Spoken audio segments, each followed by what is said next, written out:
On commence par quoi, Patrick? Je crois qu'on commence avec un petit séjour dans le Wyoming, au fin fond des États-Unis, c'est ça? Oui, alors c'est pour un conte, puisque c'est Riddle of Fire, c'est un conte, et si on traduisait Riddle of Fire, ça pourrait donner la devinette du jeu ou l'énigme, enfin la devinette du feu, pardon, ou l'énigme du feu. Alors tout part, comme tu l'as dit, d'un trio d'enfants. Il y a 2 garçons et une jeune fille, une petite fille, qui cherche à craquer d'abord, c'est le code parental de la nouvelle console de jeu qu'ils viennent d'acquérir. Alors le film va être aussi une sorte de quête du Graal, et là le Graal, ça va être de rechercher des œufs particuliers, des œufs rayés, qui permettent de confectionner une blueberry pie, ou en français, une bonne tarte à la myrtille.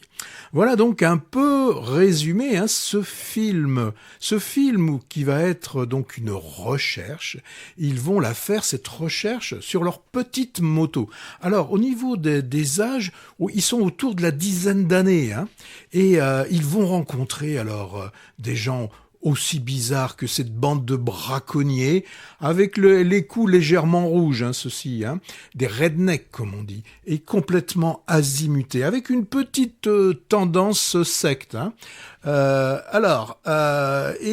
d'ailleurs cette bande qui souhaite laisser à la maison la petite dernière, qui elle a des pouvoirs un peu chamaniques, et on la reverra tout au long du film.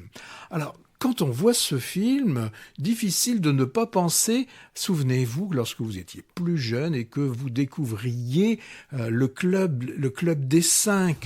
Le club des 7. Ouais, il y avait les 7 aussi. Et puis, plus récemment, plus près quand même, les Goonies américains. On est vraiment dans ce genre de film. Alors ce club, donc, que je vais appeler ce club des 3, se promène vraiment dans cette comédie, parce que c'est vraiment une comédie. Alors, on y retrouve des inspirations qui reviennent des contes de Grimm, vous savez, les maisons dans lesquelles, Hansel et Gretel, les maisons dans lesquelles il faut pas rentrer, où on attire les enfants avec des bonbons, vous voyez. Et il y a aussi une pincée de folklore, sans oublier des références au western, puisque le film quand même se passe dans l'Utah, donc une région vraiment l'ouest américain, l'ouest des grands parcs nationaux. Alors c'est pour moi un film qui vante les vertus de la liberté qu'on peut laisser à des jeunes enfants qui peuvent aller à l'aventure, comme ça, sur leur petite moto. Ils sont loin des téléphones sur lesquels sont installés des logiciels de géolocalisation, où les parents, maintenant, sont devenus en perpétuel contrôle, en perpétuelle angoisse. C'est un film aussi un peu de retour à la nature, où la nature, est véritablement là, un immense terrain de jeu pour ces 3 gamins. Le réalisateur, c'est Weston Razzoli. Il a grandi à Park City, et Park City, il se situe dans l'Utah. Ensuite, il a fait des études au California College of Art de San Francisco, où il a commencé par la mode, le graphisme et l'illustration. Alors, c'est un film à petit budget, et le réalisateur a souhaité retrouver un peu des images un peu vintage, et c'est pour ça qu'il a tenu absolument à ce que son film ne soit pas tourné en numérique, mais il est tourné en argentique, mais pas en 35 mm, en 16 mm, donc qui donne ce grain, et qui donne aussi, avec les objectifs qui sont utilisés, des petits flous. D'ailleurs, je pense que le film, vu le format de souvenir, il a été fait en scope.